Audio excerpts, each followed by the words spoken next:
Ahojte, tu Katka. Vítam vás na mojom YouTube kanáli. Budem tu sledovať a komentovať najmä politiku, tak sa môžete pridať. Čo mňa veľmi mrzí je, že nemá problém slovenská opozícia si najímať nájomných vrahov, ktorí sem prichádzajú zo zahraničia, ako bol naposledy pán europoslanec, ten Podivín z Českej republiky. Ani neviem presne, ako sa volal. Pri všetkej úcte k tomu je to poslanec Európskeho parlamentu, ale je to pre mňa Podivín. Kto to sledoval? A kto sledoval tlačovú konferenciu potom, ako navštívili ministerstvo pôdohospodárstva, museli jasne vidieť, že sem došiel na jasný pokyn, normálny najatý politický vrah. A ideme a budeme rozprávať. A jeho kolega z ANO, z českého ANO, len kýval chudák hlavou, že čo to tento tu rozpráva, pretože tomu nemohol veriť.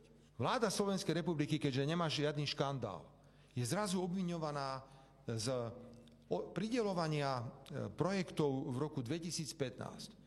V roku 2015 bola výzva, ktorá bola schválená Európskou komisiou.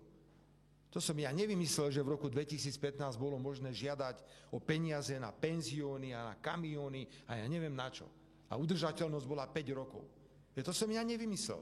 Všetky tieto veci prechádzali kontrolou a hlavne sa realizovali v rokoch 2020 až 2023. Tam sa hlavne sledovala udržateľnosť, tam sa často robili platby, tam sa robili rôzne audity. A oni nemajú problém teraz prísť, alebo aj vy nemáte problém a otvárate tu nejakú tému, ktorá neexistuje. Veď ak niekto zneužil peniaze a napríklad ten projekt neudržal 5 rokov, že si postavil penzión a ho prevádzkoval iba 3 roky a potom ho už neprevádzkoval, no tak bude potrestaný. Na tom predsa nič nie je. Čo to má pre Boha s touto vládou? Veď to prešlo milióny auditov. Nehovoriac o tom, že v roku 20 až 23 sme tu my pritom neboli. Preto ak si myslí opozícia, že teraz zvolá schôdzu Národnej rady, prosím, ja dokonca budem hovoriť s našimi poslancami, aby zvážili, či by sme takúto schôdzu neotvorili. No tak to teda poďme rozdať. Ako sa volal ten pán minister, čo si všetko pre seba pridal? Vlčan. To je kauza. To je kauza. Kauza je prezident Kiska, ktorý zneužil prezidentskú kampaň tak, že tam použil peniaze, ktoré použiť nemal. Kauza je pán Dubéci. Prečo za ním nejdete a nepýtate sa, veď ho obvinil priamo Procházka, keďže mu financoval a zabezpečoval financovanie prezidentskej kampane, že používali čierne peniaze.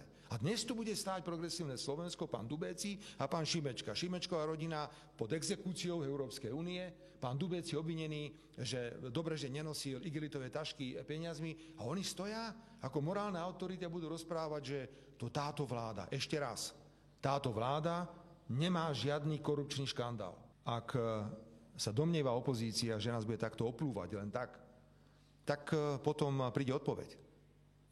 Ja mám aj inú prácu, ako sledovať kataster nehnuteľností. Tak teda urobíme zoznam nehnuteľností opozičných poslancov?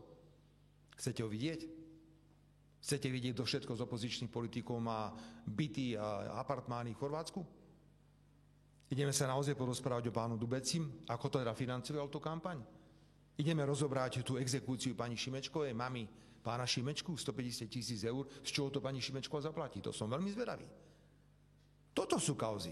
Ale nie, keďže už neviete čo a oni nevedia čo, tak samozrejme zneužívanie medzinárodnej situácie, nervózny spolkový kancelár niečo povie, dobre, že ste nevyleteli od radosti z kože. Konečne máme ich, Slovensko bude potrestané, príde o fondy, ale nepríde.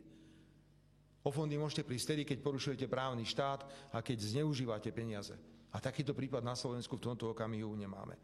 Chceme upraviť existenciu len dvoch pohlaví, existuje muž a žena. Chceme upraviť podmienky adopcie detí, ktoré sú presne tie isté, ako sú v zákone o rodine. Hovoríme, že ak máme raz v ústave Slovenskej republiky zakotvené, že manželstvo je jedinečný zväzok muža a ženy, tak nemôžeme v školách učiť niečo iné, jednoducho nemôžeme. A máme tam potom zrovnoprávnenie, pokiaľ ide o odmeňovanie mužov a žien. Pre mňa, za mňa, nech ten návrh zajtra príde odôvodniť do Národnej rady pán predseda Kresťansko-demokratického hnutia, pán Majerský. Ja mu to dám do rúk. Choďte, predložte to v Národnej rade Slovenskej republiky. Urobte si z toho vy svoju vlastnú tému Kresťansko-demokratického hnutia. Tu ide o vážnu vec. My však potrebujeme vyriešiť dilemu. Čo s transakčnou daňou? Bohužiaľ, to je daň, ktorú musíme zaplatiť za babráctvo pána Matoviča, Hegera a pána Odora z Progresívneho Slovenska. Taká je realita. Čiže chcem požiadať predstaviteľov, zamestnávateľov, presne viem, o čom hovoria. Samozrejme, chránia si svoje záujmy. Je tam veľa racionálnych návrhov, ale dopredu, na dlhé roky. Ja tam vidím možno jeden námet, o ktorom by sme mohli hovoriť, a to je otázka štátnych sviatkov. To sme tu predsa už urobili. My sme pristúpili k zrušeniu jedného štátneho sviatku, a to bol 1. september, ale potom nebolo možné dosiahnuť ďalšiu dohodu. My máme jeden z najväčších počtov štátnych sviatkov na svete, ak som ich dobre rátal, je ich 14. Tak poďme sa o tom rozprávať, pretože každý jeden štátny sviatok prináša v prípade zrušenia 150 miliónov eur do štátneho rozpočtu. Tak teda ponúkam alternatívu. Ak niekto tvrdí, že treba časť z tej transakčnej dane zrušiť, a príde štátny rozpočet o 200 alebo 300 miliónov eur, tak ponúknime alternatívu, že zrušíme jeden štátny, jeden cirkevný štátny sviatok. A budete vidieť ten cirkus. A nedohodneme sa absolútne na ničom. Absolútne na ničom. Ja mám predstavu, kde by sa dalo pristúpiť k ktorému štátnemu sviatku zrušiť, ale každá politická strana má inú predstavu. Z transakčnej dane vyplýva jedno vážne ponaučenie, a to je, že musím vyzývať koaličných partnerov, aby predtým, ako niečo zahlasujú vo vláde alebo v Národnej rade, si to poriadne pozreli. Nemôže sa stať, že zahlasujú vo vláde, zahlasujú v parlamente, potom si prečítajú 2 novinové články a zrazu prichádzajú s návrhmi na zrušenie niečoho, na čom stojí konsolidácia verejných financií. Ahojte, tak toto bolo teda niečo. Fico totálne zvalcoval novinárov. To, ako sa pustil do eurodelegácie, najmä do europoslanca z Českej republiky. Fico to povedal úplne presne, opozícia si sem pozýva politických nájomných vrahov, ktorí nemajú ani štipku úcty k suverenite Slovenskej republiky. Tieto zahraničné bábky sem prichádzajú s jediným cieľom poškodiť našu vládu, škandalizovať ju za niečo, s čím nemá nič spoločné a vytvoriť obraz krajiny v rozvrate. To je totálne politické divadlo. Znovu opakujem, ak niekto pochybil, máme tu odšteka a nie nejakého šimečkom pozvaného poslanca z Europarlamentu. Namiesto toho, aby sa riešili skutočné problémy Európy, ako je prepad dôvery voči Bruselu, korupcia Lejenovej či kšefty s mainstreamovými médiami, oni tu vyťahujú výzvu z roku 2015, ktorú schválila samotná Európska komisia. Vážne? To je tá kauza, kvôli ktorej sem chodia z iných štátov pátrať po penziónoch? Keď už nevedia čo, vytiahnú niečo, čo prešlo miliónom auditov a čo Fico logicky vysvetlil ako prežitú záležitosť bez akéhokoľvek prepojenia na aktuálnu vládu. A ak tak znovu zopakujem, aj pre progresívcov máme tu ČTK. Ale najväčšia fraška je, keď tu morálne kážu ľudia ako pán Dubeci alebo rodina Šimečku, kde sama mama má exekúciu 150 000 eur a nikto nerieši, z čoho to zaplatila. To sú reálne otázky, na ktoré nám médiá nikdy neodpovedia, lebo im to jednoducho nezapadá do agendy.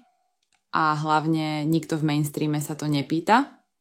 A ak chcú z opozície špiniť a ukazovať prstom, tak nech sa pripravia, že ten prst sa otočí. Chcete zoznamiť nehnuteľnosti opozičných politikov? Chcete vedieť, kto má apartmány v Chorvátsku? Tak sa na to pozrime. Fico veľmi jasne odkázal, že žiadny reálny korupčný škandál aktuálna vláda nemá. Čo sa týka transakčnej dane, tu s vládou a Ficom skrátka nesúhlasím. Je to bič na živnostníkov. Podnikateľ nemá byť predsa nadávka, ako si mnohí predstaviť, že to sú nejakí milionári. Sú to práve že obyčajní ľudia, ktorí platia túto nezmyselnú daň. Áno, súhlasím, že po Exotovi z Trnavy a jeho lotérii a obdobným nezmyslom sú určite verejné financie vo veľmi zlom stave, ale teda následky má tým pádom znášať on a nie živnostníci. Ale na záver, ak niekto ešte stále pochybuje o tom, kto hrá na Slovensku čisto a kto ide špinavou kampaňou cez Brusel, dúfam, že po tejto tlačovke má už jasno. Ďakujem, že ste si video pozreli. Ak sa vám páčilo, dajte like, komentár a vidíme sa na budúce. Ak sa vám video páčilo, tak budem rada za každý odber a like. Verím, že vytvoríme silnú komunitu odvážnych ľudí so zdravým rozumom.